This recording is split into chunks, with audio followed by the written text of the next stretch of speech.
Lok Sabha speaker পদটি কোন শরিক দলকে দেওয়া হবে আর সেটা ঠিক করতেই আজ বৈঠক রয়েছে, যে বৈঠকে সভাপতিত্ব করবেন রাজনাথ সিং। যে খবর আমরা পাচ্ছি, দিল্লিতে আজ বিকেল বেলা 5টায় এই বৈঠক রয়েছে।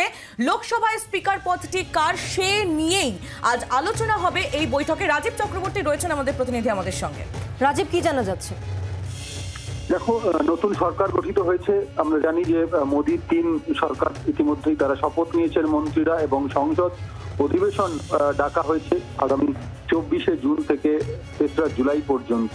এই বিশেষ অধিবেশনে সাংসদরা শপথ নেবেন এবং তাদের ভোটের স্পিকার শপথ বাক্য পাঠ করাবেন, আর তারপরেই হবে স্পিকার নির্বাচন। সেই স্পিকার কে হবেন সেই বিষয়টিতে এনডিএ শিবিরে এখনো কিন্তু কোনো চূড়ান্ত সিদ্ধান্ত হয়নি। সেই কারণেই আজকে বিকেল 5টার সময় বৈঠকে বসছেন এনডিএ শিবিরের নেতারা, যার সভাপতিত্ব করবেন রাজনাথ সিং।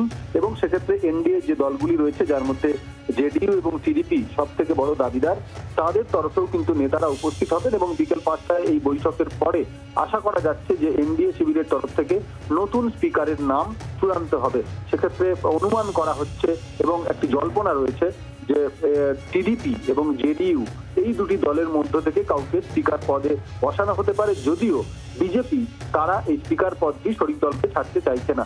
সেক্ষেত্রে ডেপুটি স্পিকার বা এই ধরনের কোনো পদ দিয়ে শরিক দলগুলোকে সন্তুষ্ট করা যায় কিনা বা করা হয় কিনা তা নিয়ে বিজেপির অন্দরে এখন আলোচনা চলছে। ধন্যবাদ রাজীব।